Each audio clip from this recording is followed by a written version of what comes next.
व्याख्यामुद्रां करसरसिजैः पुस्तकं शङ्खचक्रे विप्रभिन्नस्फटिकरुचिरे पुण्डरीके निषण्णः अम्लानश्रीरमृतविशदैरंशविप्लावयन्माविर्भूयादनगमहिमा मानसे वागधीशः नमस्ते प्राणेश प्रणतविभवायावनिमगाः नमः स्वामिन् रामप्रियतमनमन् गुरुगुण नमस्तुभ्यं भीमप्रबलतमकृष्णेष्ट भगवन् नमः श्रीमन्मध्वप्रदिश सुदर्शन्नो जय जय श्रीगुरुभ्यो नमः। नारायणं सुरगुरुं जगदेकनाथं भक्तप्रियं सकललोकनमस्कृतं च त्रैगुण्यवर्जितमजं विभुमाद्यमीशं वन्दे भवग्रम् अमरासुरसिद्धवन्द्यं नारायणं नमस्कृत्य नरं चैव नरोत्तमं देवीं सरस्वतीं व्यासं ततो जयमुदीरये। ವೇದವ್ಯಾಸರ ಮಹಾಭಾರತದ ಚಿಂತಕರಿಗೆ ವಂದನೆಗಳು. ಅನುಶಾಸನ ಪರ್ವದ 23ನೆಯ ಪ್ರವಚನ. ಧರ್ಮರಾಜನ ಜಿಜ್ಞಾಸೆ ಭೀಷ್ಮರಲ್ಲಿ, ನೀವು ಯಾರ ಬಗ್ಗೆ ಗೌರವದಿಂದ ಇದ್ದೀರಿ ಅಂತ ಕೇಳಿಕೊಂಡಾಗ ಭೀಷ್ಮರು, ನಾನು ಬ್ರಾಹ್ಮಣರಿಗೆ ತಲೆಬಾಗುವವನು ಅಂತ ಹೇಳಿ ಭಗವದೆಚ್ಚರ ಸಂಪತ್ತಿಯುಳ್ಳ ಜ್ಞಾನಿಗಳ ಬಗ್ಗೆ ಬಹಳ ದೊಡ್ಡದಾದ ಒಂದು ಮಾತನ್ನು ಹೇಳಿಬಿಟ್ರು. ತಮ್ಮ ಬರುವ ಜನ್ಮಗಳು ಬ್ರಾಹ್ಮಣವಾಗಿರಲಿ ಅಂತ ಆಸೆಯನ್ನು ಅವರು ವ್ಯಕ್ತಪಡಿಸಿದರು. ಅಂದರೆ ನೂರಾರು ಸಾವಿರಾರು ಜನ್ಮಗಳ ಪರಿವರ್ತನೆಯಲ್ಲಿ ಅಂತಹ ಒಂದು ಬ್ರಾಹ್ಮಣ ಜನ್ಮ ಬರುವಂಥದ್ದು ಎನ್ನುವುದರ ಮಹತ್ತಿಗೆಯನ್ನು ಅವರು ಹಿಂದೆಯೇ ತಿಳಿಸಿದವರು.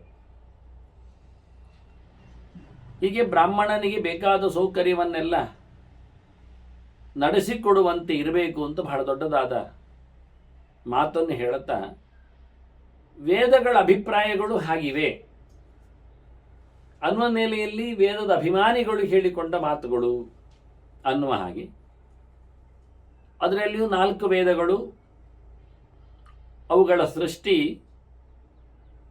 ಅಂದರೆ ಅದರ ಚಿಂತನೆಯನ್ನು ನಮಗೆ ಜಗತ್ತಿಗೆ ಕೊಡಮಾಡಿದಂತಹ ದೇವತೆಗಳಾಗಿ, ವಾಸ್ತವವಾಗಿ ಇಂದ್ರೇಕಂ ಸೂರ್ಯೇಕಂ ಜಜಾನವೇನಾದೇಕಂ ಅಂತ ಹೇಳಿಕೊಂಡು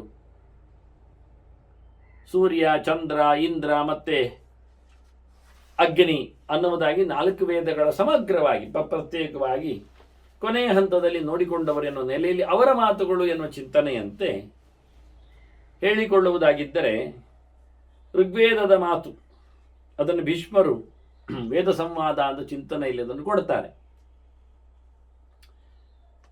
ಗೃಹಾನ್ ಆಶ್ರಯಮಾಣಸ್ಯ ಅಗ್ನಿಹೋತ್ರಂಚ ಜುಕ್ವತಃ ಸರ್ವಂ ಸುಕೃತಂ ಆದತ್ತೆ.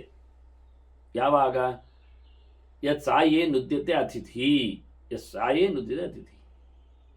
ಮನೆಗೊಬ್ಬ ಅತಿಥಿ ಬರ್ತಾನೆ. ಅವನು ಬರುವುದು ಸಾಮಾನ್ಯ ಅಂದರೆ ಹಾಗಲ್ಲ, ಸುಮಾರಾಗಿ ಅತಿಥಿಗಳು ಯಾವತ್ತು ಬರಬಹುದು. ಹೆಚ್ಚು ಕಡೆಯಲ್ಲಿ ತಂಗಲು ಬರ್ತಾರೆ ಎನ್ನುವುದೊಂದು ವಿಶೇಷ. ಇದು ಇವತ್ತು ನಾವು ಗಮನಿಸುವುದು, ಗುರುತಿಸುವುದು, ತಿಳಿಯುವುದು ಬಹಳ ಕಷ್ಟ ಆಗಿದ್ದರೂ ಹಿಂದೆಲ್ಲ ಹಾಗೆ ಆ ಶ್ರಮ ಆಗಿರ್ತದೆ. ಬಂದು ನಡೆದುಕೊಂಡು ಒಂದೂರಿಗೆ ಯಾವುದೋ ಪರ್ಪಸ್ ಇರಬಹುದು, ತೀರ್ಥಯಾತ್ರೆ ಇರಬಹುದು, ಇನ್ನೇನು. ಆಗ ಒಂದೂರಿಗೆ ಹೋಗುವವರು ಮಧ್ಯಾಹ್ನದ ಹೊತ್ತಿಗೆ ಊಟೋಪಚಾರಕ್ಕಾಗಿ, ಆಯಾಸ ಪರಿಹಾರಕ್ಕಾಗಿ ಸುಮಾರಾಗಿ ಆವತ್ತಿನ ಆಚೀಚಿನ ಮನೆಗಳಲ್ಲಿ ಅನುಕೂಲ ಇರ್ತದೆ ಅನ್ನೋ ನೆಲೆಯಲ್ಲಿ ಅವರಿಗೆ ಆಗುವ ಹೊತ್ತಿನಲ್ಲಿ ಇರುವ ಒಂದು ಮನೆಗೆ ಪ್ರವೇಶ ಮಾಡುತ್ತಾರೆ. ಅಲ್ಲಿ ಆಯಾಸ ಪರಿಹಾರ ಮಾಡಿಕೊಂಡು ಊಟಗಳನ್ನೆಲ್ಲ ನಡೆಸಿಬಿಟ್ಟು ದಣಿವಾರಿಸಿಕೊಳ್ಳುತ್ತಾರೆ. ಆ ನಂತರ ಅವರು ಆವತ್ತು ಹೊರಡುವುದಿಲ್ಲ ಆಯಾಸ ಆದ್ದರಿಂದ. ಇನ್ನೇನಿದ್ರು ಮರುದಿನ ಆಯಿತು ಅವರು ಹೊರಡುವ ಕ್ರಮ. ಅಲ್ಲೇ ತಂಗುತ್ತಾರವರು, ರಾತ್ರಿ ಇರ್ತಾರೆ. ಈ ಮನೆಯವ ಇರಬಾರ್ದು ಅಂತವರನ್ನು ದೂಡಿದ್ರೆ, ಹೋಗ್ರಿ ಅಂತ ಹೇಳಿದರೆ, ನಿಲ್ಲಿಕ್ಕಿಲ್ಲ ಅಂತ ತಿಳಿಸಿದರೆ, ಇದು ಬಹಳ ಕಷ್ಟ. ಬರುವಾಗಲೇ ಅದನ್ನು ಹೇಳಿಕೊಂಡೇ ನಿಲ್ತಾರವರು, ನಾವಿಲ್ಲಿದ್ದು ಹೋಗ್ತೇವೆ ನಾಳೆ ಅಂತ. ಹೇಗೆ ಆದೀತ ಅವಕಾಶ ಎಂಥದ್ದು ಅಂತ. ಯಾಕೆಂದರೆ ಅವರ ಮನೆಯಲ್ಲಿ ಏನೋ ಹೆಚ್ಚು ಕಡಿಮೆ ಇರಬಹುದು, ಆ ಶೋಚೆ ಇರಬಹುದು, ಕೇಳಿಕೊಳ್ಳುವುದು ಸತ್ಯವೇ. ಅವನು ಇಲ್ಲಾದರೆ ಹೇಳುತ್ತಾನವನು ಬಯ್ಯಣಿಗನಿಗೆ, ಇಲ್ಲಿ ಪಕ್ಕದಲ್ಲಿ ಇನ್ನೊಂದು ಮೈಲು ದೂರದಲ್ಲಿಯೋ ಗಾವುದದಲ್ಲಿಯೋ ಏನು ಹೇಳ್ತಾನೆ ಲೆಕ್ಕಾಚಾರವ, ಒಂದೆರಡು ಫರ್ಲಾಂಗಿನಲ್ಲಿಯೋ ಅಥವಾ ಆ ನದಿ ಗುಂಟ ದಾಟಿದ ಬಳಿಕೋ, ಈ ಕಾಡು ಕಳೆದ ನಂತರವೋ, ಗುಡ್ಡೆ ಹತ್ತಿದ ನಂತರವೋ ಏನೋ ಪರಿಚಯ ಮಾಡಿಸ್ತಾನೆ, ಅಲ್ಲಿಂದ ಡೈರೆಕ್ಷನ್ ಮಾಡ್ತಾನೆ. ಅಲ್ಲಿ ಒಬ್ಬರು ಮನೆ ಇದೆ, ಅಲ್ಲಿ ತಾವು ತಂಗಬಹುದು ಅಂತ ಹೇಳ್ತಾನೆ. ಹಾಗೆ ಅಲ್ಲಿಗೆ ಹೊರಡ್ತಾರೆ ಅವರು. ಇಲ್ಲೇನು ತಿಂದು ಉಪಚಾರ ಮುಗಿಸೇನು ಹೋಗುವುದಿಲ್ಲ. ಆಗ ಮಧ್ಯಾಹ್ನಕ್ಕೆ ಅಲ್ಲಿ ಹೋಗ್ತಾರೆ, ಮುಂದಕ್ಕೆ ಕ್ರಮ. ಇಲ್ಲ ಇವಾಗ ಕಳಿಸಿದ್ರು ಹೋಗ್ತಾನೆ, ಏನೇ ಅಲ್ಲಿ. ಯಾರು ನಿಜವಾಗಿ ಮನೆಯಲ್ಲಿ ಇರಲು ಅವಕಾಶ ಇದ್ದುಕೊಂಡು ಇರಲಿಕ್ಕಾಗಿ ಅವನನ್ನು ಯಾರು ಹೊರಗೆ ದೂಡುತ್ತಾನೆ, ಹೋಗಿ ಹೇಳುತ್ತಾನೆ, ನಿಲ್ಲಿಸಿಕೊಳ್ಳುವುದಿಲ್ಲ, ಅಂಥವನ ಪ್ರತಿಪೂರ್ಣವಾಗಿರತಕ್ಕ ಏನೊಂದು ಪುಣ್ಯ ಇದೆ ಅದನ್ನು ಅತಿಥಿ ಹೊತ್ಕೊಂಡು ಹೋಗ್ತಾನೆ. ಯಸ್ಸಾಯೇ ನುದತೆ ಅತಿಥಿ. ಮನೆಯಲ್ಲಿ ಸಂಜೆ ಹೊತ್ತಿನಲ್ಲಿ ಅತಿಥಿಯನ್ನು ನೀವು ನುದ್ಯತೆ ಅತಿಥಿ, ಅವನ ನೀವು ದೂಡಿಕೊಂಡರೆ, ಹೊರಗೆ ಹಾಕಿದರೆ, ಅವನು ಸರ್ವಂ ಸುಕೃತಮಾದತ್ತೆ. ಯಜಮಾನನ ಎಂಥವನವನು ಗೃಹಾನಾಶ್ರಯಮಾಣಸ್ಯ, ಮತ್ತೆ ಅಗ್ನಿಹೋತ್ರ ಜುಕ್ವತಃ, ಪ್ರತಿನಿತ್ಯ ಅಗ್ನಿಹೋತ್ರ ಮಾಡ್ತಾ ಇರ್ತಾನೆ. ಅಷ್ಟು ಎತ್ತರದ ಬ್ರಾಹ್ಮಣವ, ಮನೆವಾಳತೆಯನ್ನೆಲ್ಲ ನೋಡಿಕೊಳ್ತಾ ಇದ್ದಾನೆ. ಅಂಥವನು ಅತಿಥಿಯನ್ನು ಹೊರಹಾಕಿದರೆ ದೊಡ್ಡದಾಗಿರತಕ್ಕ ಪಾಪವನ್ನು ಪಡಿತಾನೆ, ಪುಣ್ಯವನ್ನು ಕಳ್ಕೊಳ್ತಾನೆ ಅಂತ ತೋರಿಸಿಕೊಟ್ಟಿತು. ಮುಂದೆ ಯಜುರ್ವೇದದ ಮಾತು ಇನ್ನೂ ಚೆನ್ನಾಗಿದೆ. ನ ಸ್ಯಂದತೆ ನ ಚ್ಯವತೆ ನಾಸ್ಯೋರ್ಧ್ವಂ ಸರ್ಪತೆ ರಜಃ ವರಿಷ್ಠಂ ಅಗ್ನಿಹೋತ್ರಾಚ್ಚ ಬ್ರಾಹ್ಮಣಸ್ಯ ಮುಖೇಯುತಂ. ಯಜುರ್ವೇದ ಅಂತೂ ಅಧ್ವರಿಯುವ ಕೆಲಸ ಮಾಡುವಂಥದ್ದು, ಹೋಮದ ಕತೆ. ಯಜುರ್ವೇದ ಹೇಳುತ್ತದೆ ಅಗ್ನಿಹೋತ್ರಕ್ಕಿಂತ ಎಲ್ಲ ಪ್ರಕಾರಗಳನ್ನೆಲ್ಲ, ಹೋಮ ಪ್ರಕಾರಗಳನ್ನು ತೋರಿಸಿಕೊಟ್ಟದೆ ಯಜುರ್ವೇದ. ವಾಜಪೇಯ ಆಗಲಿ, ಸೋಮಯಾಗ ಆಗಲಿ, ಆಪ್ತೋರ್ಯಾಮ ಆಗಲಿ,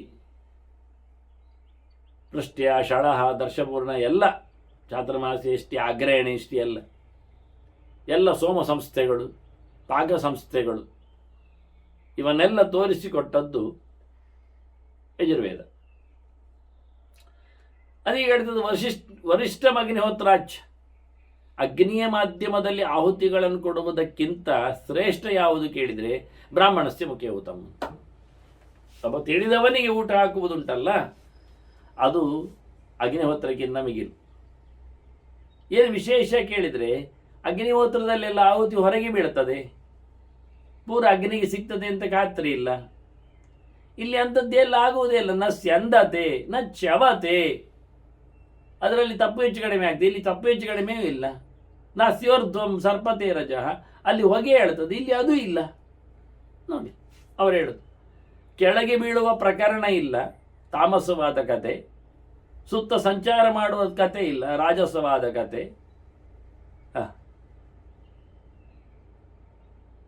ವಾಸ್ತವವಾಗಿ ಬ್ರಾಹ್ಮಣನ ಮುಖದಲ್ಲಿ, ತಿಳಿದವನ ಮುಖದಲ್ಲಿ ಏನನ್ನು ನಾವು ಕೊಡುತ್ತೇವೆ, ಆಹುತಿ, ಊಟ, ಉಪಚಾರವನ್ನು, ಆತಿಥ್ಯವನ್ನು ನಡೆಸಿಕೊಡುತ್ತೇವೆ, ಅದು ಎಲ್ಲ ಅಗ್ನಿಹೋತ್ರಗಳಿಗಿಂತ ಮಿಗಿಲು, ಅಗ್ನಿ ಸಮಾರಾಧನೆಗಿಂತ ಶ್ರೇಷ್ಠ. ಆದರೆ ನಾವು ಅದನ್ನು ಸರಿಯಾಗಿ ಮಾಡ್ತಾ ಇಲ್ಲ. ಯಜ್ಞಯಾಗಗಳಂತೂ ತಪ್ಪುಮಯ ಆಗಿರ್ತದೆ, ಇಡೀ ಮಂತ್ರಲೋಪ ಇರ್ತದೆ, ದ್ರವ್ಯಲೋಪ ಇರ್ತದೆ, ತಂತ್ರಲೋಪ ಇರ್ತದೆ, ದೇಶಕಾಲಗಳ ಲೋಪವೂ ಇರ್ತದೆ. ಇದು ಬ್ರಾಹ್ಮಣ ಭೋಜನದಲ್ಲಿ, ಊಟೋಪಚಾರದಲ್ಲಿ ಸಮಗ್ರವಾಗಿ ಅಡುಗೆಯ ಅಶಾಸ್ತ್ರೀಯವಾಗಿರುತ್ತದೆ. ಅವರು ಪಾತ್ರನನ್ನೇ ಪ್ರಶ್ನಿಸ್ತಾರೆ, ಅದು ಸತ್ಯ. ನಮ್ಮ ಊಟ ಅದು ಗುಣಮಟ್ಟದ್ದಿಲ್ಲದೇ ಇರಬಹುದು. ಅಂದರೆ ಮಡಿವಂತಿಕೆಯಲ್ಲಿ, ದೇವರ ನೈವೇದ್ಯ ವಿಷಯದಲ್ಲಿ, ತಯಾರಿಕೆಯಲ್ಲಿ ಅಲ್ಲ. ಆದರೆ ತಿನ್ನುವವರು ಹೀಗಿದ್ದಾರೆ, ಅವರು ಕೇಳುವುದು ಅವರೇ ಸರಿ ಇಲ್ಲ. ಇದಕ್ಕಿಂತ ಹೆಚ್ಚಿನ ಗುಣಮಟ್ಟದ್ದನ್ನು ಅವರು ತಿಂದು ಅಭ್ಯಾಸ ಇದ್ದವರಲ್ಲ. ಅಂದ್ರೆ ಏನರ್ಥ ಹೇಳೋದು? ಹೋಟೆಲ್ ಸಂಸ್ಕೃತಿ ಅಂತ. ಹೌದು, ಅದು ಸತ್ಯವೇ. ಹೋಟೆಲಲ್ಲಿ ತಿನ್ನುವವ ಬ್ರಾಹ್ಮಣ ಭೋಜನಕ್ಕೆ ಅತಿಥಿಗೆ ಆಗುವುದು ಹೇಗೆ ಆಗ್ತಾನೆ ಯೋಗ್ಯ? ಇಲ್ಲಿ ಅವರು ಹೇಳಿದ್ದು ಪಾತ್ರನ ಬಗ್ಗೆ ಇಟ್ಟು ಹೇಳಿದ್ದು. ನೀವು ಯಾರು ಅಪಾತ್ರರಿದ್ದೀರಿ, ಅದನ್ನೇ ಮುಂದುವರಿಸಿಕೊಂಡು ಬಂದಿದ್ದೀರಿ, ಅದೇ ಎಲ್ಲ ಕಡೆ ಸೊತ್ತು ಅಂತ ತಿಳ್ಕೊಳ್ತೀರಿ, ಅದರ ವಿಷಯವೇ ಅಲ್ಲ. ಶುದ್ಧನೊಬ್ಬ ಪಾತ್ರನು ಸಿಕ್ಕಿದರೆ ನಿಮ್ಮ ಅಗ್ನಿಯಾದಿ ಉಪಚಾರಗಳಿಗಿಂತ ಮಿಗಿಲಾಗಿ, ಯಜ್ಞಯಾಗಗಳಿಗಿಂತ ಮಿಗಿಲಾಗಿ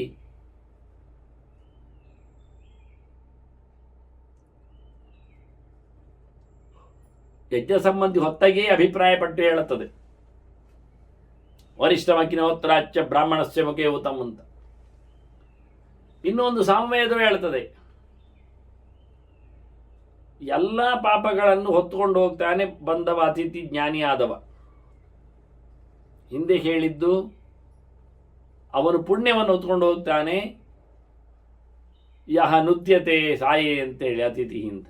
ಅತಿಥಿಯನ್ನು ವಿರೋಧಿಸಿದರೆ ಪುಣ್ಯ ಹ್ರಾಸ ಆಗ್ತದೆ ಅಂತ. ಅತಿಥಿಯನ್ನು ಪ್ರೀತಿಸಿದರೆ ಅದನ್ನು ಹೇಳ್ತಾನೆ, ಅತಿಥಿಯ ಸತ್ಕಾರ ಮಾಡಿದರೆ ಪಾಪ ನಿವೃತ್ತಿ ಆಗ್ತದೆ. ಎಂಥ ಪಾಪ ನಿವೃತ್ತಿ ಆಗ್ತದೆ? ಇದರಲ್ಲಿ ಭಾರಿ ದೊಡ್ಡ ಮಟ್ಟಿನ ಒಂದು ವಿಷಯ ಹೇಳ್ತಾರೆ. ಅತಿಥಿ ಸತ್ಕಾರದಿಂದ ಪಾಪ ನಿವೃತ್ತಿಯ ಘೋಷಣೆ ಆಗಿದೆ. ಎಂಥದ್ದು ಪಾಪ ಕೇಳಿದರೆ? ಅದು ಪಾಪಗಳು ಈ 3 ವಿಷಯಗಳನ್ನು ಬಿಟ್ಟಿರಬೇಕು. ಒಂದು,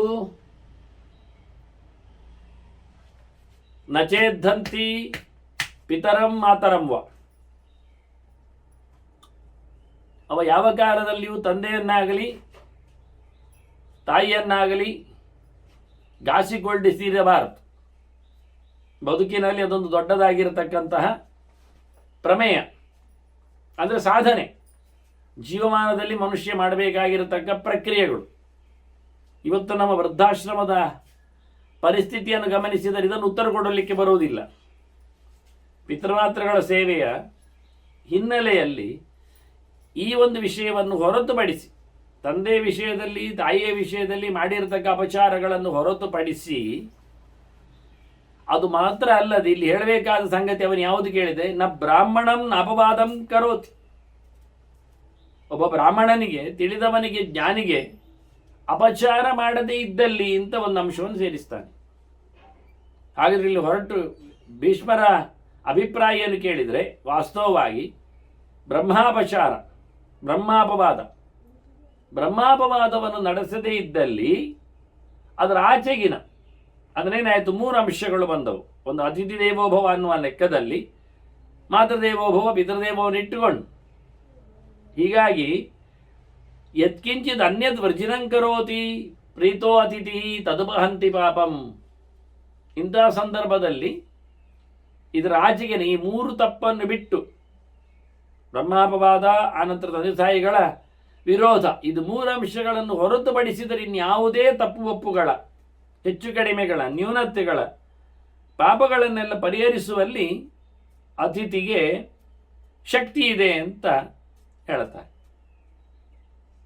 ಮುಂದಿನ 4ನೆಯ ವೇದದ ಒಂದು ಮಾತಿತ್ತು ಬಹಳ ಚೆನ್ನಾಗಿ.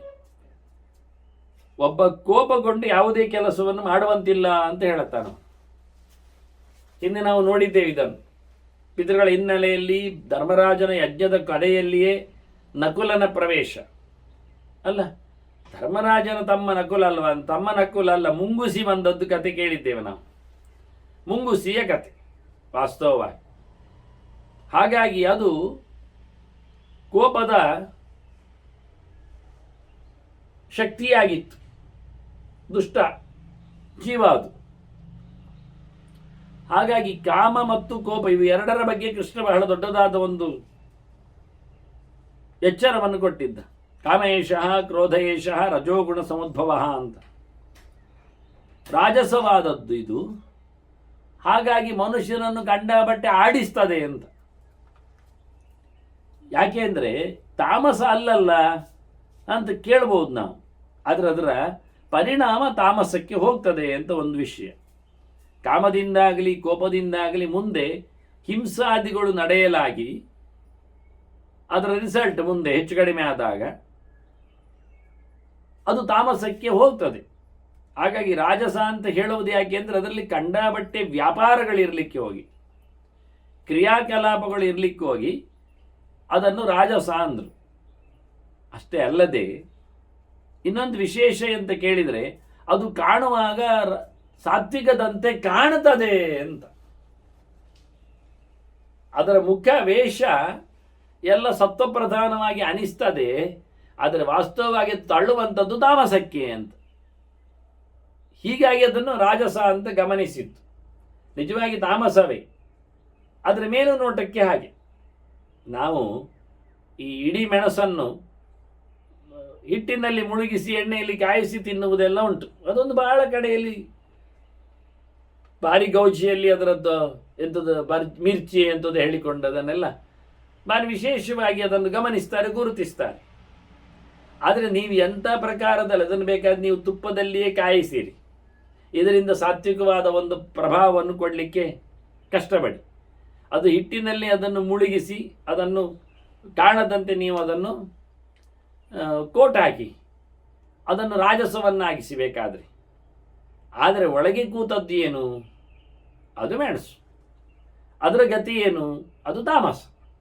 ಹಾಗಾಗಿ ತಾಮಸವನ್ನು ಕಾಣದಂತೆ ರಾಜಸದ ಕೋಟ್, ಸಾತ್ವಿಕದ ಅದಕ್ಕೆ ಪರಿಮಳ, ಅಂದರೆ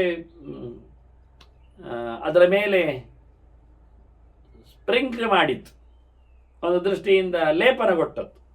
ಲೇಪನ ಎಲ್ಲ ಕಡೆಯಲ್ಲಿ ಹಾಗೆ ಯಾವುದೋ ಒಂದು ವಸ್ತುಗಳನ್ನು ತಮ್ಮ ಮುಂದೆ ತೋರಿಸಿಕೊಡುವಾಗ ಒಂದು ಮರದ ತುಂಡನ್ನೇ ಇಡುತ್ತಾರೆ, ಅದರ ಹಿಂಬದಿಯಲ್ಲಿ ಬಹಳ ಚಂದವಾಗಿ ಗಂಧದ ಪರಿಮಳ ಬರುವಂತೆ ಸ್ಪ್ರೇ ಮಾಡಿರ್ತಾರೆ. ಅದನ್ನು ಗಂಧದ ಗೊರಡು ಅಂತ ಮಾರ್ತಾರೆ. ಅದು ತುಳಸಿಯ ಮಣಿ ಅಂತ ಹೇಳಿಕೊಂಡು ಅದನ್ನು ಮಾಲೆಯಾಗಿ ದುಡ್ಡು ಕೊಡುತ್ತಾರೆ. ಶಾಲಿಗ್ರಾಮ ಅಂತೇಳಿ ಅದನ್ನು ಸಿಮೆಂಟ್ ಗೋಲಿಯನ್ನು ತಂದು ದುಡ್ಡು ಮಾಡ್ತಾರೆ. ಅದಕ್ಕೆ ಪೈಂಟ್ ಎಲ್ಲ ಕೊಟ್ಟಿರ್ತಾರೆ, ಚಂದ ಮಾಡಿರ್ತಾರೆ, ಎಣ್ಣೆ ಎಲ್ಲ ಹಚ್ಚಿ.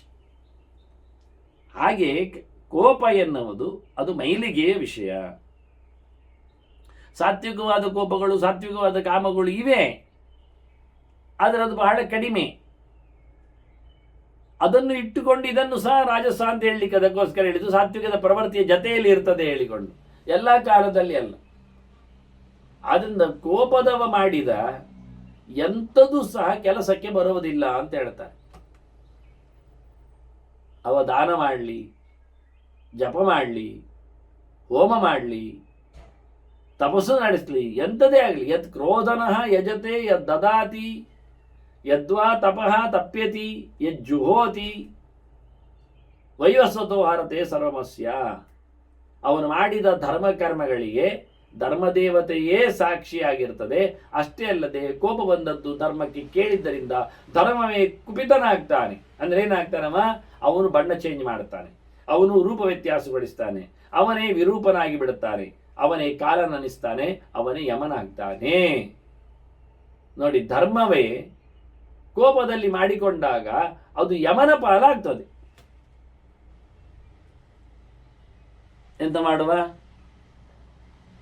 ಆದ್ರಿಂದ ಧರ್ಮವೂ ಸಹ ಮಾಡುವಲ್ಲಿ ಸೋಲ್ತದೆ ಇಂತಹ ಸಂದರ್ಭಗಳಿಗೆ, ಕೋಪಕ್ಕೆ ಬಲಿಯಾದಾಗ. ಮೋಗಂ ಚೇಷ್ಟಂ ಭವತಿ ಕ್ರೋಧನಸ್ಯ, ವ್ಯರ್ಥ ಆಗ್ತದೆ, ಅವನ ಇಷ್ಟ ಎಲ್ಲ ಹಾಳಾಗಿ ಹೋಗ್ತದೆ, ಮಾಡಿದ್ದೆಲ್ಲ ಮಣದಿಂತದೆ. ಈ ಬ್ರಾಹ್ಮಣ್ಯದ ಶ್ರೈಷ್ಠ್ಯದ ಬಗ್ಗೆ ಮತ್ತೊಂದು ಕಡೆಯಲ್ಲಿ ಆದ ಒಂದು ಸಂವಾದವನ್ನು, ಬಹಳ ಸುಂದರವಾದ ಒಂದು ಬಗೆ, ಒಂದು ನೀರು ಪದಾರ್ಥ ಅದು ನಮಗೆ ಪಾತ್ರೆಯಲ್ಲಿ ತುಂಬಬೇಕು. ಅದು ತುಂಬಬೇಕು, ತುಂಬಲಿಕ್ಕೆ ಅದಕ್ಕೊಂದು ಪ್ರಯತ್ನ ಬೇಕು, ಅದು ಸಿದ್ಧಿಯ ಬಲದಲ್ಲಿ ತುಂಬುವಂತೆ ಇರಬೇಕು. ಆಗ ಇಂದ್ರ ಹೇಳುತ್ತಾನೆ, ಖಂಡಿತವಾಗಿಯೂ ನಾನು ಒಂದು ಸತ್ಯ ಪ್ರತಿಜ್ಞೆಯನ್ನು ಹೇಳುತ್ತೆ, ಇದರಿಂದ ಅದರದ್ದು ಕಾಲಾಂಶ ತುಂಬಲಿಕ್ಕೆ ತುಂಬುತ್ತದೆ ನೋಡಿ ಹೇಳಿಕೊಂಡು ಇಂದ್ರ ಹೇಳುತ್ತಾನೆ, ಯಥಾ ರಾಜ್ಯೇ ಪ್ರಪಾಸ್ಯಾಮಿ ಕಾಮಕ್ರೋಧ ವಿವರ್ಜಿತಾನ್. ಅದಾಗಲೇ ಕಾಮಕ್ರೋಧದ ಬಗ್ಗೆ ಮಾತುಕತೆ ಬಂದದ್ರಿಂದ ಅವ ಹೇಳ್ತಾನೆ, ನಾನು ಕಾಮಕ್ರೋಧ ಇಲ್ಲದವರನ್ನು ನೋಡಿಕೊಳ್ಳುವ ಕತೆ ನನ್ನ. ಕಾಮಕ್ರೋಧ ಇಲ್ಲದವರಂತೆ ನಾನು ಅವರನ್ನು ನೋಡಿಕೊಳ್ಬೇಕು. ಬಯಕೇಳ ಬೆನ್ನ ಹಿಂದೆ ಹೋಗುವಂತಹ ಪ್ರಜೆಗಳು ನಮಗೆ ಬೇಡ. ಸಿಟ್ಟಿನ ಕೈಯಲ್ಲಿ ತಮ್ಮನ್ನು ಸಮರ್ಪಿಸಿಕೊಂಡವರಂತೂ ನಮಗೆ ಬೇಡವೇ ಬೇಡ. ಕೆಲಸ ಸರಿಯಾಗುವುದು, ಸಕ್ಸಸ್ ಆಗುವುದು ಇವೆರಡರ ಆಚೆ ಇದ್ದಾಗ ಮಾತ್ರ. ಇವುಗಳು ಕಬಳಿಸುವವುಗಳು, ಬಹಳಷ್ಟು ಕೆಟ್ಟದ್ದು ನಡೆಸುವವುಗಳು. ಹಾಗಾಗಿ ಇವುಗಳು ನಮಗೆ ಬೇಡ. ಅವು ಇಲ್ಲದವುಗಳನ್ನು ನಾನು ಚೆನ್ನಾಗಿ ನೋಡಿಕೊಂಡಿದ್ದೇನೆ ಎನ್ನುವುದು ನನ್ನ ಪ್ರಯತ್ನ. ಹಾಗೊಂದೊಮ್ಮೆ ನಾನು ಹೇಳಿದ್ದು ಸರಿಯಾಗಿದ್ದರೆ ಈ ಪಾತ್ರೆಯಲ್ಲಿ ಒಂದು ಕಾಲಂಶ ನೀರು ಖಂಡಿತವಾಗಿ ತುಂಬಬೇಕು. ಏತೇನ ಸತ್ಯವಾಕ್ಯೇನ ಪಾದಃ ಕುಂಭಸ್ಯ ಪೂರ್ಯತಾಂ. ಈ ಕಲಶದಲ್ಲಿನ ನೀರು ಕಾಲು ಭಾಗ ನನ್ನ ಈ ಸತ್ಯ ಪ್ರತಿಜ್ಞೆಗೆ ಸೇರಿಕೊಳ್ಳಲಿ ಅಂತಾನೆ. ಸೇರಿತು. ಶಚಿ ಹೇಳ್ತಾಳೆ, ಹೆಂಡತಿ ಇಂದ್ರನತ್ತು, ನಾನು ತ್ರಿಕರಣಪೂರ್ವಕವಾಗಿಯೂ ಪುರಂದರನಲ್ಲದೆ, ಇಂದ್ರನಲ್ಲದೆ ಇನ್ಯಾರನ್ನೂ ನೆನಪಿಸಿಕೊಂಡವಳಲ್ಲ. ಆ ಪ್ರಕಾರವಾದ ನನ್ನ ಶೀಲ ವೃತ್ತ ಅದು ಹೌದೇ ಆಗಿದ್ದರೆ ಆ ಸತ್ಯದ ಮಾತಿನಲ್ಲಿ, ನನ್ನ ನಡೆಯಲ್ಲಿ, ಈ ಕಲಶದಲ್ಲಿ ಮತ್ತೆ ಕಾಲು ಭಾಗ ನೀರು ತುಂಬಬೇಕು. ಕರ್ಮಣ ಮನಸಾ ವಾಚ ನಾಮಮನ್ಯೇ ಪುರಂದರ. ಇದು ಹಿಂದೆ ಬಂದಿದ್ದ ಮಾತು. ಹೆಣ್ಣಿಗೆ ಭರ್ತ್ರಾಶ್ರಯ ಅಂತ ಹೇಳಿಕೊಂಡು ಭೀಷ್ಮರು ಹೇಳಿದರು. ಇನ್ನು ಮುಂದಕ್ಕೆಲ್ಲ ಸ್ತ್ರೀ ಧರ್ಮದ ಬಹಳ ಬಹಳ ಕಠೋರವಾದಂಥ ಮಾತುಗಳು, ಸತ್ಯಗಳು ಬರಲಿಕ್ಕೆ ಹೊರಗೆ. ಹಾಗಾಗಿ ಇದಕ್ಕೋಸ್ಕರ ಬೇಸಿಕ್ ಕೆಲವೆಲ್ಲ ಇವುಗಳು. ಅವಳು ಹೇಳ್ತಾಳೆ, ನನ್ನ ಥಿಯರಿ, ನನ್ನ ಸಿದ್ಧಾಂತ, ನನ್ನ ನಿಲುವು, ನನ್ನ ಬಗೆ. ಯಾಕೆಂದರೆ ನೌಷ ಬಂದಾಗಲೂ, ಉಪಟಳ ಆದಾಗಲೂ ಅವಳು ನೋಡಿ ಎಷ್ಟು ಗಡ್ಸಾಗಿ ನಿಂತಿದ್ಲು. ಹಾಗಾಗಿ ಅವಳು ಹೇಳ್ತಾಳೆ, ನಾನು ನನ್ನ ಗಂಡನನ್ನಲ್ಲದೆ ಇನ್ಯಾರನ್ನೂ ಯಾವುದೇ ಪ್ರಕಾರದಲ್ಲಿಯೂ ಕಂಡವಳಲ್ಲ. ಇವನನ್ನು ಯಾವ ಪ್ರಕಾರದಲ್ಲಿಯೂ ನಾನು ವಿರೋಧಿಸಿದವಳಲ್ಲ, ಸಣ್ಣದು ಮಾಡಿದವಳಲ್ಲ. ಯಾಕೆಂದರೆ ಅವಳಲ್ಲಿ ನಾನು ದೇವರ ಅಸ್ತಿತ್ವವನ್ನೇ ಕಂಡವಳು. ನನಗದು ಪ್ರತೀಕವಾಗಿ ನಿಂತಿದೆ. ಆದ್ದರಿಂದ ಯಾವ ಕಾಲದಲ್ಲಿಯೂ ನಾನು ಗಂಡನ ವಿರೋಧವನ್ನು ಮಾಡಿದವಳಲ್ಲ. ಆದ್ದರಿಂದ ಈ ಚೊಂಬು ಅದು ತುಂಬಲಿ ಅಂತಾಳೆ. ತುಂಬಿತು. ಅಗ್ನಿ ಹೇಳುತ್ತಾನೆ, ಸೂರ್ಯ ಹೇಳುತ್ತಾನೆ. ಮತ್ತೆ ಅಲ್ಲಿ ಸೂರ್ಯನು ಇದ್ದಾನೆ. ಅವರು 4 ಜನ ಸೇರಿದ್ದಾರೆ. ಸೂರ್ಯ ಹೇಳುತ್ತಾನೆ, ಪ್ರಧಾನವಾದ ಮಾತು ಸೂರ್ಯನದ್ದೇ ಇಲ್ಲಿ ವಿಷಯದಲ್ಲಿ. ನಾನು ಬಿಸಿಲು ಕೊಡುವವ. ಆದರೆ ನಾನು ಎಷ್ಟರ ಮಟ್ಟಿಗೆ ಬಿಸಿಲು ಯಾರಿಗೆ ಕೊಡುವುದಿಲ್ಲ ಕೇಳಿದರೆ, ಸಂಕಟವಾಗಿ ಕೇಳಿದರೆ, ನೋಡಿ ಇದನ್ನು ಗಮನಿಸಬೇಕಾದ್ದು ನಾವು. ಗಮನಿಸುವುದಲ್ಲ, ಗುರುತಿಸಬೇಕಾದ್ದು. ಇದು ಅರ್ಥಾಗಿಸಬೇಕಾದ್ದು. ಯಥಾ ಗೋ ಬ್ರಾಹ್ಮಣಸ್ಯಾರ್ಥೇನ ತಮಾಮಿ ಯಥಾ ಬಲಂ ಅಂತಾನೆ. ನಾನು ದನದ ಮೇಲೆ ಯಾವ ಕಾಲದಲ್ಲಿಯೂ ಆದಷ್ಟು ಬಿಸಿಯಾಗದಂತೆ ನೋಡಿಕೊಳ್ಳುತ್ತೇನೆ. ನೋಡಿದ ವಿಷಯ ಅಂದರೆ ಸೂರ್ಯ ಅದು ಜಡವಾದ ಬೆಳಕು ಅಲ್ಲ, ಅದು ಚೈತನ್ಯಪೂರ್ಣವಾದದ್ದು. ಯಾರನ್ನು ಸುಡಬೇಕು, ಯಾರನ್ನು ಸುಡಬಾರದು ಎನ್ನುವ ಸಂಕಲ್ಪದಲ್ಲಿ ಕೂತಿದೆ ಎನ್ನುವುದನ್ನು ಹೇಳಬೇಕಿದು ನಾನು. ಇದು ಭೌತ ಸಿದ್ಧಾಂತದಲ್ಲಿ ಆಗುವ ಕಿರಣಗಳ ಪರ್ಯಟನ ಅಲ್ಲ. ಇದು ಪರ್ಟಿಕ್ಯುಲರ್ಲಿ ಸೂರ್ಯನ ಕಿರಣಗಳಲ್ಲಿ ಸೂರ್ಯನ ಕೈಗಳು, ಸೂರ್ಯನ ಶಕ್ತಿಗಳು, ಸೂರ್ಯನ ಸಂಕಲ್ಪಗಳು ಕೆಲಸ ಮಾಡುತ್ತವೆ. ಬಹಳ ದೊಡ್ಡದಾದ ಮಾತು ಇದು. ಹಾಗಾಗಿ ಒಂದು ದನ, ಒಂದು ಎತ್ತು, ನಾವು ಕತೆ ಕೇಳಿರ್ಬೇಕು. ಬಿಸಿಲಲ್ಲಿದ್ದಾಗ ರೈತ ಉಳುಮೆಗೆ ಬಳಸಿದಾಗ ಕಾಮಧೇನು ಅದನ್ನು ಇಂದ್ರನಲ್ಲಿ ಹೇಳಿ ತಂಪಾಗುವಂತೆ ಮಳೆ ಬರೆಸಿದ ಕತೆ. ನನ್ನ ವಂಶದವುಗಳು ಅಂತ ಹೇಳಿಕೊಂಡು. ಅದರಂತೆ ಇಲ್ಲಿ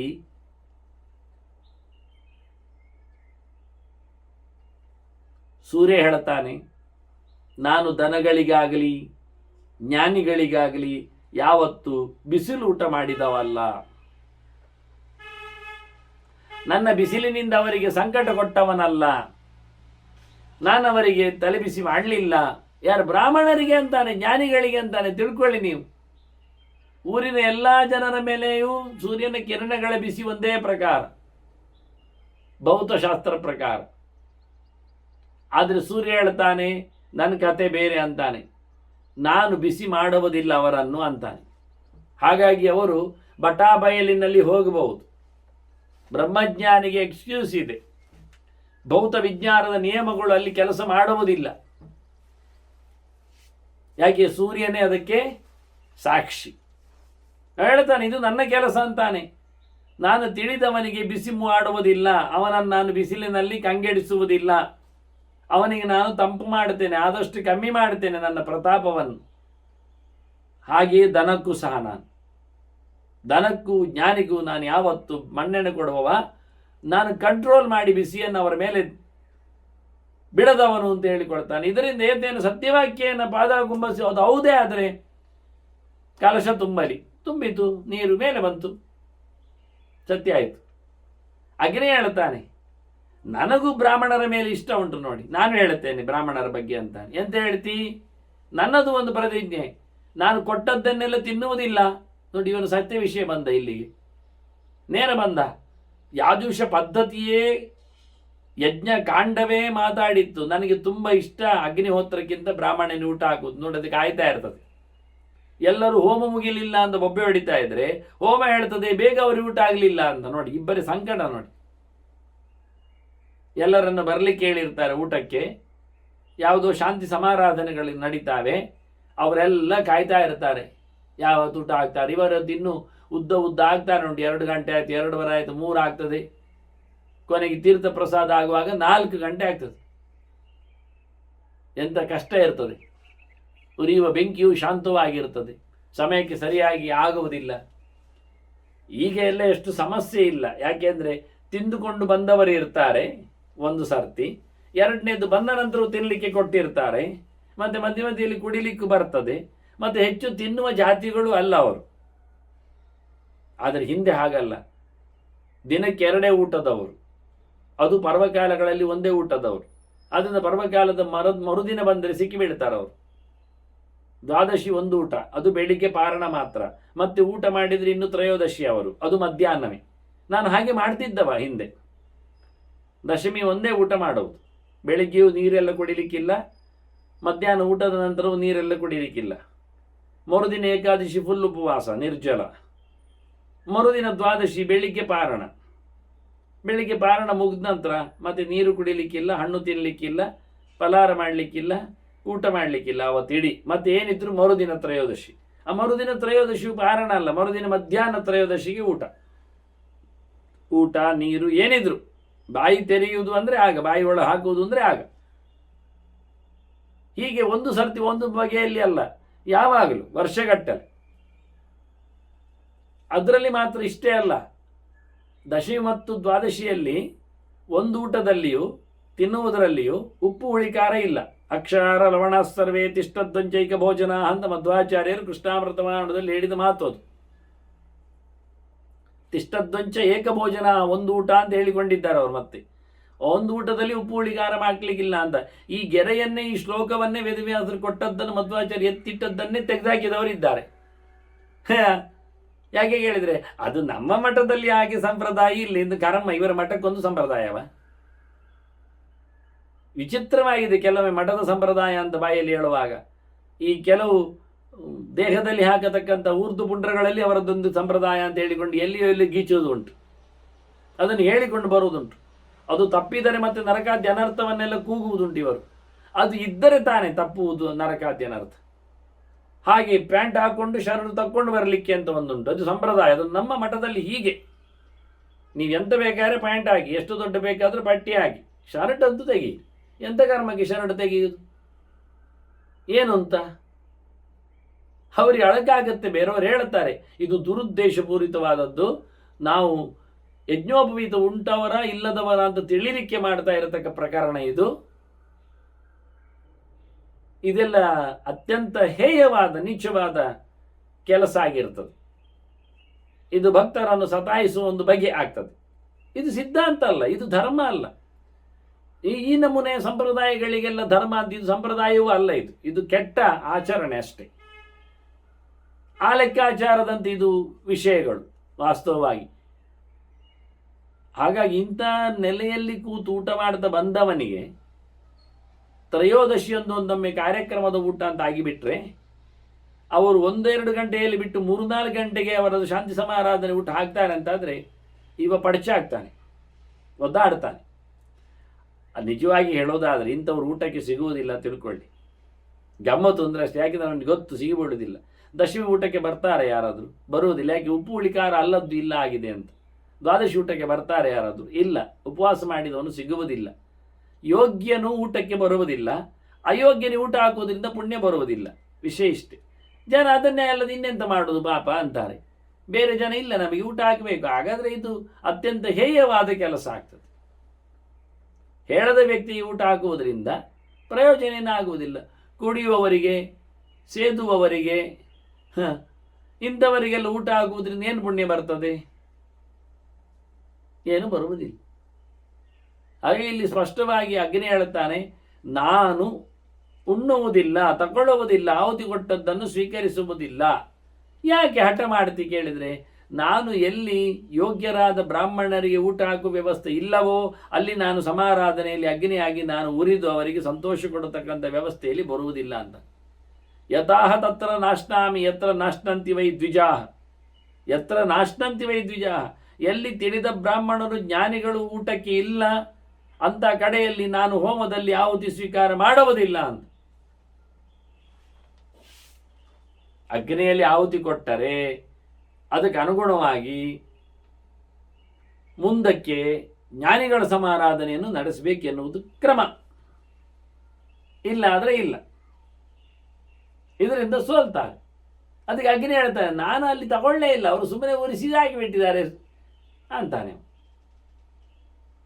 ಹೀಗೆ ಇದು ನನ್ನ ನಿಜವಾದ ಪ್ರತಿಜ್ಞೆ, ಹೀಗೊಂದೊಮ್ಮೆ ನಾನು ಹೇಳಿದ್ದು ಸತ್ಯ ಹೌದಾದರೆ ತಂಬಿಗೆ ತುಂಬಲಿ ಅಂದುಬಿಟ್ಟು ತುಂಬಿತು.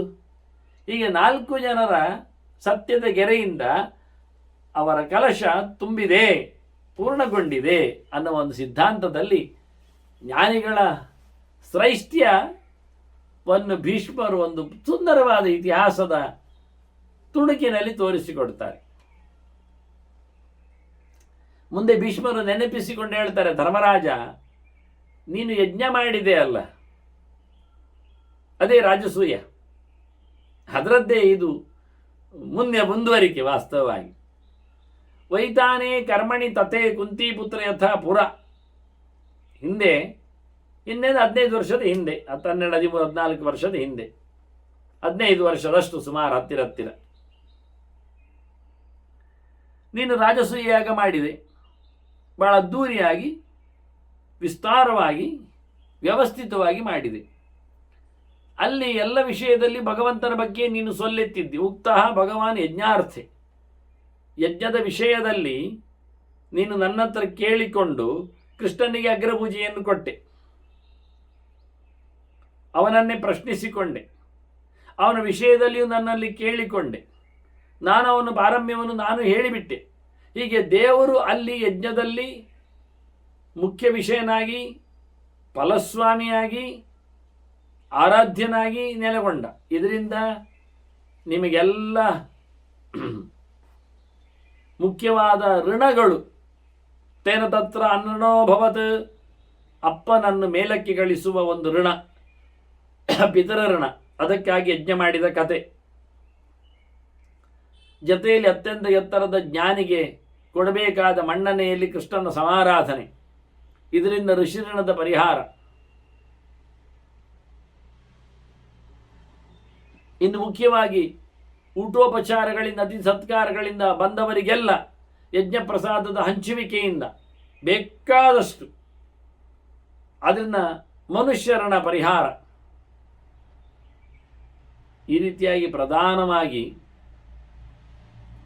ಪಿತೃಯಜ್ಞ, ಯಜ್ಞದಲ್ಲಿ ಆಗುವಂಥದ್ದು ದೇವತೆಗಳ ಸಮಾರಾಧನೆ ಯಜ್ಞವೇ, ವರ್ಷಗಟ್ಟಲೆ ಆಗಿರತಕ್ಕಂತಹ ರಾಜಸೂಯ ಅದು ಎಲ್ಲ ವಿಷಯದಲ್ಲಿ. ಹಾಗೆ ಬಹಳ ದೊಡ್ಡ ಮಟ್ಟಿನ ದೇವಯಜ್ಞ. ಹೀಗೆ ದೇವಯಜ್ಞದಿಂದ ದೇವತೆಗಳ ಋಣ ಪರಿಹಾರ, ಪಾಂಡವಿಗೆ ವಿಶೇಷವಾದಂತಹ ಸ್ಥಾನಮಾನ ಕಲ್ಪಿಸುವ ಮೂಲಕ ಪಿತೃಯಜ್ಞ ನಡೆಸಿದಂತೆ ಆಗಿ ಪಿತೃಋಣ ಪರಿಹಾರ, ಬಂದ ಅತಿಥಿಗಳು, ಅಭ್ಯಾಗತರು, ತಿಳಿದವರು, ಎಲ್ಲ ಲೋಕದವರು ಇವರನ್ನೆಲ್ಲ ಯೋಗ್ಯತೆಯಿಂದ ಮನ್ನಿಸಿದ್ದರಿಂದ ಎಲ್ಲ ಜನರನ್ನ ಪರಿಹಾರವಾಗಿ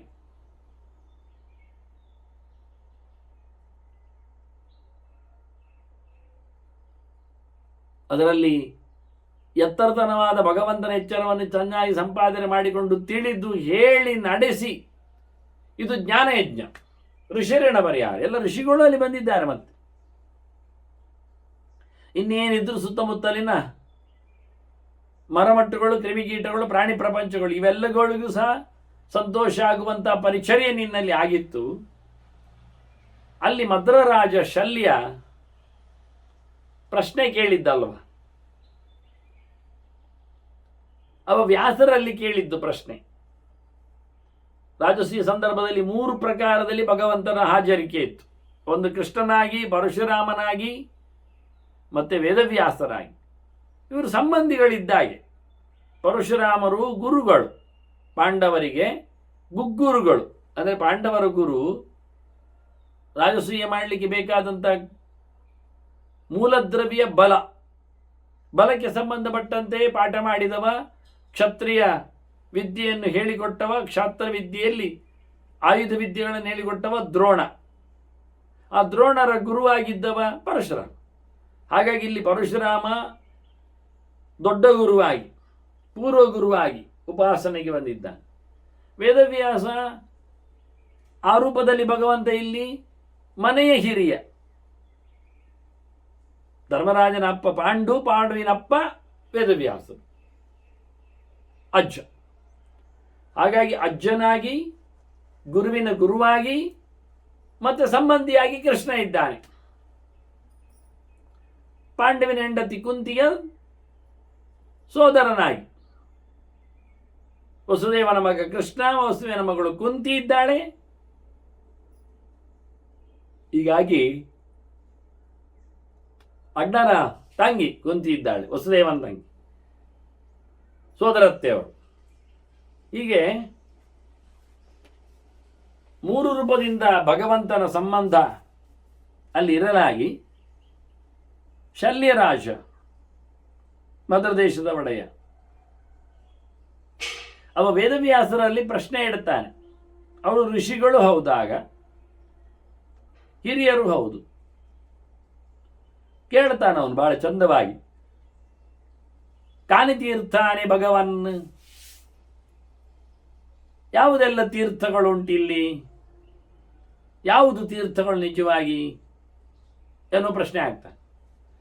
ಫಲಾರ್ಥಾಶ್ಚೇಹ ಕೆ ಆಶ್ರಮ, ಇಲ್ಲಿ ಫಲವನ್ನು ಪಡೆದವರು ಯಾರು, ಫಲಕ್ಕೆ ಯೋಗ್ಯರು ಯಾರು, ಫಲಿತಾಂಶಕ್ಕೆ ವಿಷಯಗಳು ಯಾವುದು, ಶ್ರಮ ಇಲ್ಲದೆ ಆಯಾಸ ಪಡದೆ ಕೆಲಸ ನಡೆಸಿಕೊಟ್ಟವರು ಫಲ ಭಾಗಿಗಳು ಯಾರಾಗಿದ್ದಾರೆ.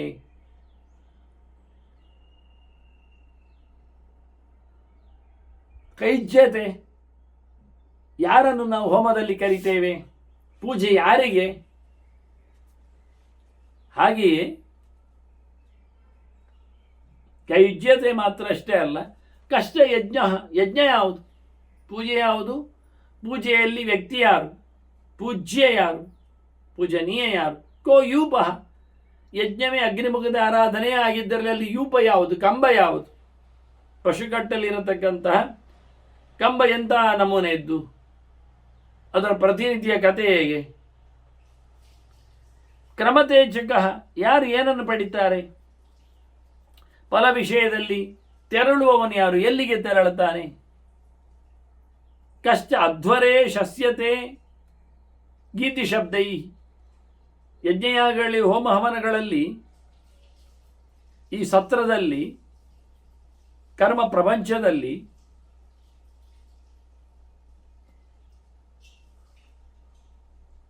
ಮಾತು ಮಂತ್ರಗಳಿಂದ ಯಾರನ್ನು ಹೊಗಳುವುದು. ವೇದ ಮಂತ್ರಗಳಾಗಲಿ ಯಾರ ಬಗ್ಗೆ ಗಮನಿಕೆ. ಹಾಗೆ ಕಷ್ಟಾಧ್ವರೆ ಗೀಯತೆ ಒಲ್ಗು ಭಾಷೆ, ಸುಂದರವಾದ ಮಾತುಗಳಿಂದ ಯಾರನ್ನು ಹೊಗಳುವುದು, ಯಾರನ್ನು ತಿಳಿಸುವುದು. ಈ ಯಜ್ಞ ಪ್ರಪಂಚದಲ್ಲಿ. ಕೋ ಬ್ರಹ್ಮಶಬ್ದೈ ಸ್ತುತಿಭಿ ಸ್ತೂಯತೆ ಚ. ವೇದದ ಮಾತುಗಳಿಂದ ಯಾರನ್ನು ಸ್ತೋತ್ರ ಮಾಡ್ತಾರೆ? ಯಾರಿಗೆ ಸ್ತುತಿಯೋಗ್ಯತೆ ಇದೆ? ಸ್ತುತ್ಯ ಯಾರಾಗಿದ್ದಾನೆ? ಕಸ್ಯೇಹ ವೈ ಹವಿಹಿ ಅಧ್ವರ್ಯವಃ ಕಲ್ಪಯಂತ್. ಒಮ್ಮಕ್ಕೆ ಬಂದಿರತಕ್ಕ ಋತ್ವಿಜರು ಅಧ್ವರ್ಯಗಳು ಯಾರಿಗೆ ಹವಿಸ್ಸನ್ನು ಸಹಜವಾಗಿ ತಯಾರಿಸ್ತಾ ಇದ್ದಾರೆ? ಆಹುತಿ ದ್ರವ್ಯವನ್ನು ಯಾರ ಹೆಸರಿನಲ್ಲಿ ಯಾರಿಗಾಗಿ ಕೊಡಲು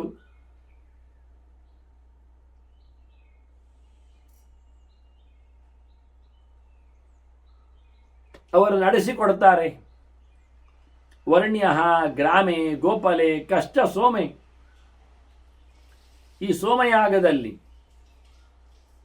ಜ್ಞಾನವನ್ನು ಪಡೆಯಬೇಕು, ಸ್ವರ್ಗವನ್ನು ಗೆಲ್ಲಬೇಕು ಎನ್ನತಕ್ಕಂಥ ಈ ಸಂಗತಿಯಲ್ಲಿ, ಈ ಸಮುದಾಯದಲ್ಲಿ, ವಿಷಯದ ರಾಶಿಯಲ್ಲಿ ಸ್ವರ್ಗಾದಿಗಳು ಸದ್ಗತಿಗಳೇ ಪ್ರಧಾನವಾಗಿರತಕ್ಕ ಅಂಶಗಳು. ಅಂತಹ ಸೋಮಯಾಗದಲ್ಲಿ ಯಾರನ್ನು ನಿಜವಾಗಿ ವರ್ಣಿಸ್ತಾರೆ? ಶ್ರೇಷ್ಠನು ಯಾರು ಅಂತ ಆಗ್ತಾನೆ? ಬಣ್ಣನಿಗೆ ನಿಲುಕಿದವನು ಯಾರು? ಕಷ್ಟ ಓಂಕಾರ. ಯಾರದು? ಏನದು ಓಂಕಾರ? ಕಷ್ಟ ವೇದಾರ್ಥ ಮಾರ್ಗ. ವೇದವನ್ನು ಅರಿತುಕೊಳ್ಳುವ ದಾರಿ ಯಾವುದಯ್ಯ? ಇಡೀ ಜಗತ್ತಿನಲ್ಲಿ ದೊಡ್ಡ ವಿಷಯವನ್ನಾಗಿ ತಿಳಿಯಬೇಕಾದವನು ಯಾರು? ಏನು ವಿಷಯ? ಲೋಕಜ್ಯೇಷ್ಠಂ ಕಸ್ಯ ವಿಜ್ಞಾನಮಾಹು. ಯಾರ ಅರಿವನ್ನು ಲೋಕೋತ್ತರವಾದ ಅರಿವು ಎನ್ನುವುದಕ್ಕೆ ಹೇಳ್ತಾರೆ. ಯಾರನ್ನು ತಿಳ್ಕೊಂಡ್ರೆ ಇಡೀ ಜಗತ್ತನ್ನು ತಿಳಿದ ಹಾಗೆ ಆಗ್ತದೆ. ಬ್ರೂಹಿ ಸರ್ವಂ ಮಹರ್ಷೇ, ನಮಗದನ್ನು ನೀವು ಹೇಳಬೇಕಲ್ಲ ವ್ಯಾಸರೇ ಅಂತ ಹೇಳಿ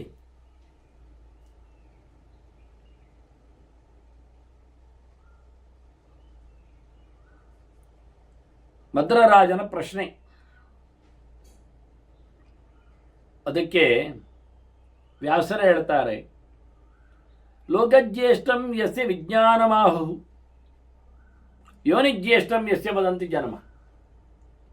ಯಾರು ಹುಟ್ಟಿನಲ್ಲಿ ದೊಡ್ಡವನು ಅಂತ ಹೇಳಿಕೊಂಡು ತಿರುಗ್ತಾರೆ, ತಿಳಿಸ್ತಾರೆ,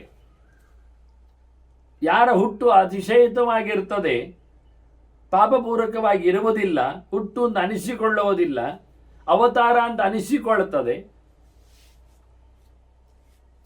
ಅಂಥವನ ಅರಿವೇ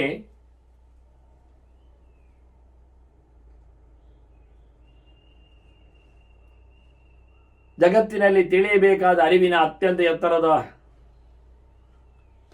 ಅರಿವು ಅಂತ ಅನಿಸಿಕೊಂಡಿತು. ದೊಡ್ಡ ಮಟ್ಟದ ತಿಳಿವು, ವಿಜ್ಞಾನ, ವಿಶೇಷವಾದಂತಹ ಚಿಂತನೆ, ಅದು ಇದುವೇ. ಯಾರು ಲೋಕೋತ್ತರನೋ, ಯಾರು ಹುಟ್ಟಿನಲ್ಲಿ ವಿಶಿಷ್ಟವಾದ ಔಚಿತ್ಯ ತುಂಬಿರುವುದೋ ಅವನತ್ತು. ಬ್ರಾಹ್ಮಣರು ಚಿಂತನಶೀಲರು, ಕೇಳುಗರು. ಈ ಪ್ರಶ್ನೆಯನ್ನು ಕೃಷ್ಣನಲ್ಲಿ ಕೇಳಿ. ಭೂತಾತ್ಮಾನಃ ಬ್ರಾಹ್ಮಣಾಃ ವೇದಮುಖ್ಯಾಃ ಅಸ್ಮಿನ್ನೋ ಪ್ರಶ್ನೋ ದೀಯತಾಂ ಕೇಶವಾಯ. ಕೇಶ ಅಸುರನ ವಧೆ ಮಾಡಿ ನಿಂತ ಕೃಷ್ಣನನ್ನು, ಬ್ರಹ್ಮರುದ್ರರ ನಿಯಾಮಕನನ್ನು ಅವರು ಕೇಳಿಕೊಳ್ಳಿ ಅಂತಾನೆ. ಆಗ ಬ್ರಾಹ್ಮಣರು ಹೇಳುತ್ತಾರೆ, ಹೌದು ಕೃಷ್ಣ ಹೇಳಬೇಕು ಅಂತ. ಇವ ಬಾಲೋ ಜಾತ್ಯ ಕ್ಷತ್ರ ಧರ್ಮಾರ್ಥಶೀಲ. ಹುಟ್ಟುವಾಗ ಇವ ಕ್ಷತ್ರಿಯನಾಗಿ ಬಂದವ, ಕ್ಷತ್ರಿಯ ಧರ್ಮವನ್ನು ಅವಲಂಬಿಸಿದವ, ಅದರಂತೆ ಆಚಾರ ವಿಚಾರಗಳನ್ನು ಸಂಸ್ಕಾರಗಳನ್ನು ಆಗಿಸಿಕೊಂಡವ. ಜಾತೋ ದೇವಕ್ಯಾಂ ಶೂರಪುತ್ರೇಣ ವೀರ. ಶೂರನ ಮಗನಾದ ವಸುದೇವನಿಂದ ದೇವಕಿಯಲ್ಲಿ ಹುಟ್ಟಿ ಬಂದವ ಕೃಷ್ಣ ಇವ. ಆದ್ದರಿಂದ ಉನ್ನತವಾದಂತಹ ಜನ್ಮ ಇವನದ್ದು ಆಗಿದೆ.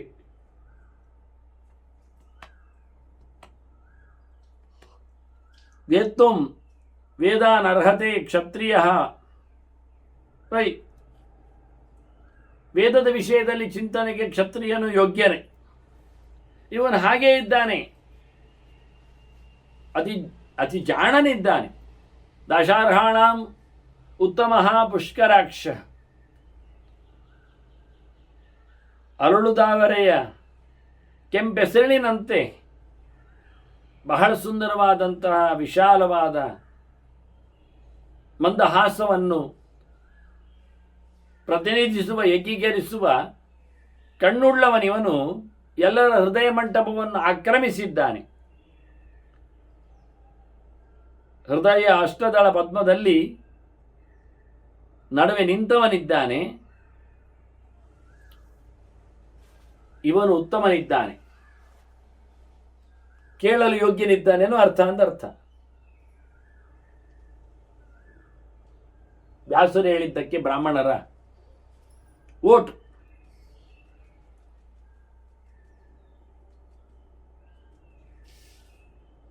ಆಗ ಕೃಷ್ಣ ಹೇಳಿದ, ವ್ಯಾಸರೇ ನೀವೇ ಹೇಳಿ, ಪಾರಾಶರ್ಯ ಬ್ರೂಹಿ ಬ್ರಾಹ್ಮಣೇಭ್ಯ ಪ್ರೀತಾತ್ಮಾಮಯಿ ಬ್ರಹ್ಮಕಲ್ಪ ಸುಮೇಧ.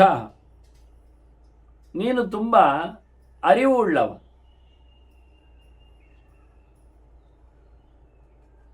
ಅಷ್ಟೇ ಅಲ್ಲದೆ ವೇದಗಳೆಲ್ಲ ನಿನಗೆ ತಿಳಿದಿದೆ.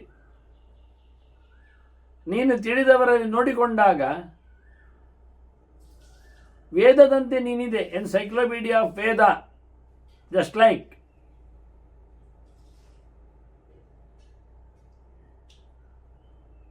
ನಾರಾಯಣನೇ ವೇದ ಅನಿಸಿಕೊಂಡಿದ್ದಾನೆ. ಹಾಗಾಗಿ ನೀ ನಾರಾಯಣನಿದ್ದೀಯಲ್ವ ಅನ್ನೋ ಎಚ್ಚರದಲ್ಲಿಯೂ ವೇದ ಪ್ರಪಂಚವನ್ನೇ ಧಾರೆ ಎರೆದವ, ವಿಭಾಗ ಮಾಡಿ ಅದಕ್ಕೆ ಸಂಬಂಧಪಟ್ಟಂತಹ ಸೂತ್ರ ಗ್ರಂಥಗಳನ್ನು ನೀಡಿ. ಹಾಗಾಗಿ ನೀನು ಬ್ರಹ್ಮ, ಶಬ್ದಬ್ರಹ್ಮ. ನೀನು ಒಳ್ಳೆ ಅರಿವು ಇದೆ, ನೀನೇ ಹೇಳು. ಪೃಷ್ಟೋ ಯಜ್ಞಾರ್ಥಂ ಪಾಂಡವ ಸ್ಯಾದಿತೇಜಾ ಏತತ್ ಶ್ರೇಯ ತಸ್ಯ ಲೋಕಸ್ಯ ಚೈವ. ನೀನು ಹೇಳಿದರೆ ಪಾಂಡವರಿಗೂ ಇಷ್ಟ ಆಗ್ತದೆ, ಧರ್ಮರಾಜನಿಗೂ ಖುಷಿ ಆಗ್ತದೆ, ಲೋಕದ ಜನರು ಕೇಳ್ತಾ ಇದ್ದಾರೆ, ಅವರಿಗೂ ಕೇಳುಗರಿಗೂ ಇಷ್ಟ ಆಗ್ತದೆ. ಇಲ್ಲಿ ಯಜ್ಞದ ಸಂದರ್ಭದಲ್ಲಿ ಯಜ್ಞದ ಯಜಮಾನನಾಗಿ ನಿಂತ ಧರ್ಮರಾಜನಿಗೆ ಇದು ಒಳಿತಾಗ್ತದೆ. ಆಗ ವ್ಯಾಸರು ಹೇಳುತ್ತಾರೆ, ಪ್ರಶ್ನಂ ಚಿತ್ರಂ ನಾಹಂ ಅತ್ರ ಉತ್ಸಾಹಿ ಅದ್ಯ. ಎರಡು ಅಂಶ ಹೇಳ್ತಾರೆ, ನನಗೆ ಇಲ್ಲಿ ಈಗ ಹೇಳಲಿಕ್ಕೆ ಇಷ್ಟ ಆಗುವುದಿಲ್ಲ ಅಂತ. ಅದ್ಯ ಅತ್ರ, ಇಲ್ಲಿ ನಾನು ಈಗ ಮನೋಹರವಾದ ಚಿತ್ತರಮಣೀಯವಾದ ಪ್ರಶ್ನೆಯನ್ನು ಎತ್ತಿಕೊಳ್ಳುವುದಿಲ್ಲ. ಮತ್ತೊಂದು ವಿಷಯ, ನೀನಿದ್ದೀಯಲ್ಲ ಒಡಿಲಿಕ್ಕೆ, ಭೇತ್ತುಂ ವಿಸ್ಪಷ್ಟಂ ತಿಷ್ಟದಿ ತ್ವದ್ವಿದೇವೈ. ನಿನ್ನಂಥವರು ಚಂದವಾಗಿ ಪ್ರಶ್ನೆಯನ್ನು ಬಿಡಿಸಿ ಬಿಡಿಸಿ ಉತ್ತರಿಸಲು ಇರುವಾಗ ನಾನು ಎಂತ ಹೇಳುದಯ್ಯ ಅಂತಾನೆ. ಬೇಕು ಅಂದ್ರೆ ನೋಡಿ, ದೇವರು ಗಮ್ಮತ್ತು ಮಾಡುದು. ಪರಶುರಾಮ ಎದುರು ರಾಮನಿಗೆ ಬಂದು ಹೇಳಲಿಲ್ವ, ಅದಾಗಲೇ ನಾವು ರಾಮನವಮಿಯ ಸುತ್ತ ಇದ್ದೇವೆ ಅಂತ ಹೇಳಿದೆ ನಾನು ಚೈತ್ರದ ಹತ್ತಿರದಲ್ಲಿ. ಅದರ ಆಚೆಗೆ ಈಚೆಗೆ ಹುಣ್ಣಿಮೆಗೆ ಬಂದಾಗ ಎಲ್ಲ. ಹಾಗಾಗಿ ಪರಶುರಾಮ ರಾಮ ಇಬ್ಬರು ಒಂದೇ ಆದರೂ ಪರಶುರಾಮ ಆಟ ಆಡಿದ, ತಾನು ತೋರಿಸಿಕೊಟ್ಟ. ಹಾಗೇ ಇಲ್ಲಿ ಸಹ ಬೇಕೆಂದಲೇ ವ್ಯಾಸರಲ್ಲಿ ನೀನೇ ಹೇಳು ಹೇಳತ್ತ, ನೀನೇ ಹೇಳಲಿಕ್ಕೆ ಎಲ್ಲ ಪ್ರಶ್ನೆ ಎಲ್ಲ ತೆಗೆಯುವುದು ನೀನೇ ಅಲ್ವಾ. ಯಾಕೆ ಹೇಳಿದ್ರು, ನಿನ್ನನ್ನು ಜನ ದೊಡ್ಡವ ಅಂತ ಗಮನಿಸಿದ್ದಾರೆ. ಲೋಕಜ್ಯೇಷ್ಠೆ ವಿಶ್ವರೂಪೇ ಸುನಾಭೇ. ಲೋಕದಲ್ಲಿ ನೀನು ಶ್ರೇಷ್ಠ, ಇಡೀ ಜಗತ್ತನ್ನು ರೂಪಿಸಿದವ, ಇಡೀ ಜಗತ್ತಿನಲ್ಲಿ ರೂಪವನ್ನು ತುಂಬಿದವ, ವಿಶ್ವರೂಪ ತೋರಿಸಿಕೊಟ್ಟವ ನೀನು. ಸುನಾಭೇ, ಇಡೀ ಜಗತ್ತಿಗೆ ಒಳ್ಳೆಯದಾದ ಸೃಷ್ಟಿಗೆ ನಾಭಿ ಉಳ್ಳವ ನೀನು ಎನ್ನುವ ಅರ್ಥದಲ್ಲಿಯೂ ವಿಶ್ವರೂಪೇ ಸುನಾಭೆ ಅಂತ ಹೇಳುವಾಗ ಅಸುನಾಭೆ ಆಗ್ತದೆ. ಅಸು ಅಂದರೆ ಪ್ರಾಣ, ಪ್ರಾಣನಿಗೆ ಆಶ್ರಯ ನೀನು. ನಾಭಿರಾಶ್ರಯ ಉದ್ದಿಷ್ಟ ಅಂತ ಕ್ರಮ. ನೀನು ಪ್ರಾಣನನ್ನು ಹೆತ್ತವ, ಪ್ರಾಣನಿಗೆ ಆಸರೆ ಕೊಟ್ಟವ ನೀನು, ಇಡೀ ಜಗತ್ತನ್ನು ಬಹಳ ಚಂದವಾಗಿ ತಂದು ನೀಡಿದವ ನೀನು. ಯಥಾವತ್ತು ತಸ್ಮಾನ್ ನಿರ್ದೇಶೆ, ಬಹಳ ಚಂದವಾಗಿ ನೀನು ಹೇಳಲಿಕ್ಕೆ ಉಂಟು ಅಂತ ಹೇಳಿದಾಗ ಕೃಷ್ಣ ಹೇಳ್ತಾನೆ ಮತ್ತೆ,